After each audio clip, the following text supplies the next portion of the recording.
she was let down yesterday, but I think we were all let down. We wanted to hear her voice. We needed to hear her voice, as Dominic says. And the situation was utterly bizarre.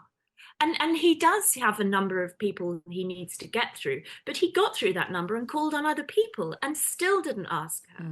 It's yeah, I'm sounding upset, but I am upset by it. We all know it is rude to talk about people when they are sitting there listening, so it seemed a bit perverse to us anyway in the House of Commons when everyone was talking about Dianne Abbott, but she wasn't allowed to talk herself. She bobbed up and down 46 times. Someone sat there and put the video up in a few news organisations, and there was a counter in the corner of the screen which got up to 46. So she bobbed up and down 46 times to try to say something. And of course, this couldn't be more serious. She wanted to make a contribution after it had been revealed that the Conservative donor, Frank Hester, had once said she should be shot and that she made him hate all black women. A spokesperson for the Speaker said that he ran out of time to call her. Dominic, do you think that she should have been able to speak yesterday? Yeah, I do. I'm not a massive Diane Abbott fan, to be completely honest with you, but clearly in this circumstance, it seems a bit weird not to have called her. I know the Speaker says this thing about running out of time, but surely the Speaker or his advisors would see that the optics, to use the jargon, are not brilliant. If you're allowing a lot of, an awful lot, by the way, of white men, for example, to speak about her, but not allowing her to speak about an issue that concerns her so deeply, I can't pretend to understand why he would have made that decision. Whether it's a genuine mistake, it seems like a really bonkers mistake to make.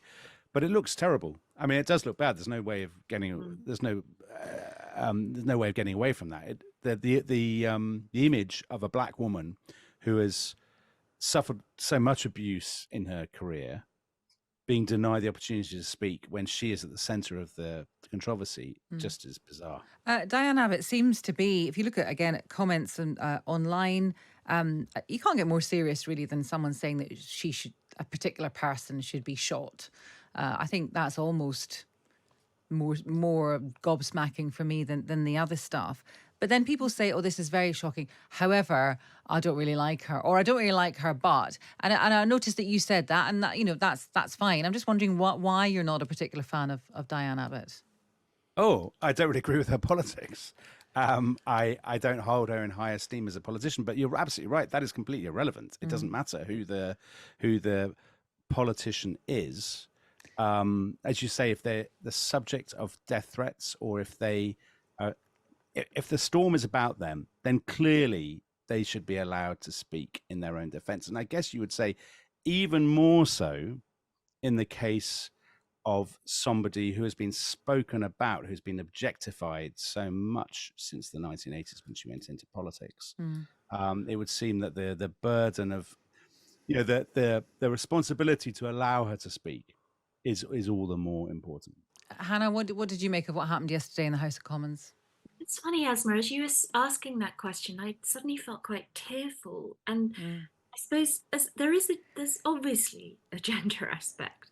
And we are exposed, as women trying to speak, we are exposed to much more attack. It's funny, before I was a journalist, I was a very, very junior academic for a while, and I studied the Renaissance. And whenever any woman tried to get into print in the Renaissance, everyone would accuse her of being, there would be talk about sex and how she was opening herself up to promiscuity and all this sort of thing. And I see the same language, I mean, not in Dianne Abbott's case, but thrown against women, rape threats and things, and the shooting. I mean, there's this sort of nasty Alan Partridge plus figure who's been abusing her.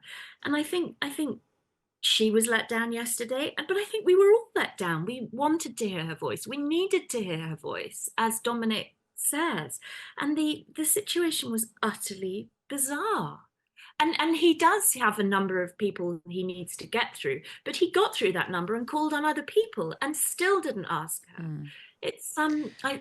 I'm sounding upset, but I am upset by it. Well, it's fine to be upset. What about the situation, the other situation that unfolded in the Commons yesterday, which is that Keir Starmer, I presume this was the first time he'd spoken to her since she's been suspended. He said, what can I do? You can restore the whip. I understand that, but what can I do? You can restore the whip. I mean, that's what she wants. There is this bizarre situation. We find it bizarre. It's been a year or just under a year that some independent investigation has been going on to the letter that she wrote, the article that she wrote in a newspaper that got her suspended, that some people felt was anti-Semitic.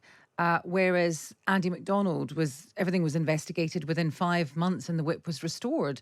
And it seems like a slightly ridiculous situation. So no one really comes out of this particularly well. I'm not sure they do, Hannah. No, and there definitely seems as if there's been foot dragging. I mean, there was a slight hurrah moment, I think, when one heard that her reaction to him asking that sort of, oh, what can I do type question was to say, well, you could restore the whip. She's been in Parliament, whatever one thinks of her politics, she's been in Parliament since 1987. She's given long and distinguished service. You know, we may not, I know other people are not necessarily fans of her politically, or the way she, or both her politics and the way she does her politics, but she deserves more respect than this from all of us, I think. Dominic, what did you make of the interaction yesterday that was reported between her and Keir Starmer, and the fact that it has taken almost a year? That's too long, isn't it? I'm totally ignorant of this, so you might as well ask somebody on the street. However, Keir Starmer clearly just doesn't want to run the Labour Party. It's part of his strategy, isn't it, to distinguish himself from Corbyn? I mean, that's basically what it is. Yeah, but on the face of it, though, a year. I mean, why would any investigation take a year when another one took 5 months? He's just playing politics. He's parked her. He's left it on the side. He doesn't want to stir up a massive controversy by kicking her out because, you know, he'll get a lot of grief from his left. On the other hand, he doesn't want to welcome her back into the tent. Now, merely because she's suffered abuse doesn't necessarily mean that she should come back into the tent, as it were. You know, oh dear, people have been horrible to you, therefore all is forgiven, please come back. I mean, he's clearly never going to take that attitude. I think he's just hoping this is an issue that he can put on the sidelines and it will go away. I mean, it's very Starmer, isn't it? Kind of in a slightly boring way to kind of play the very pragmatic, you know, let's kind of hope it all goes away. Don't frighten the horses. I mean, that's basically his entire political persona at the moment. Just one other thing on this question, Dominic, and also asking you about it as well, because I think it's an issue about Hannah, about precisely what's going on with Parliament. Is it too old-fashioned? Like, we spent hours and hours on this programme going through these recondite rules about, it's a business day or it's not a business day. What's an early day motion? Why couldn't the Speaker just say, do you know what? We're having a chat about Dianne Abbott. Dianne Abbott is sitting there. Dianne, what do you think? Why could that not happen? Because instead it cloaks itself, Dominic, in this preposterous 18th century flim-flam. This is absolute madness, Stig. I can't believe you're saying all this. This is shocking. First of all, I love a recondite rule. I think this is pretty poor form from you to be questioning recondite rules. I think a legislature needs rules. I mean, it's not like a massive, you know, you're not sitting on beanbags at Google headquarters or throwing but should we now in 2024 be, you know, doing that? No, that's just bonkers. Why would you do that? You've got to have rules. You've got 650 MPs or whatever it is. They need a system and a structure. I think a sense of, I mean, listen, you're talking to like the most reactionary person. That's why I wanted to ask you that. Yeah. I think a sense, so people can discount everything that follows. I think a sense of institutional order and tradition and meaning is important for a serious country's legislature. I mean, they all have them, right? The French have them, the Americans have them, whatever.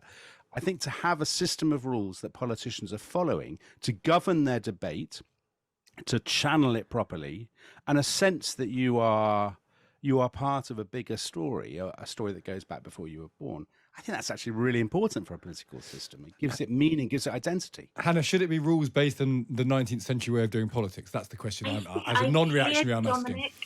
I love history, But I'm with you. I mean, turn the wool pack into a beanbag. I mean, Bonkers. Bonkers. Our observing of those rules is why we still have 92, 93, whatever the number is, male hereditary peers who can only be men. I'm kind of over this, you know. I'm a Stigite here. Oh, I think well, people will let you get away with dinkwad. I think Stigite is probably one too far, Hannah. But God bless you for it. So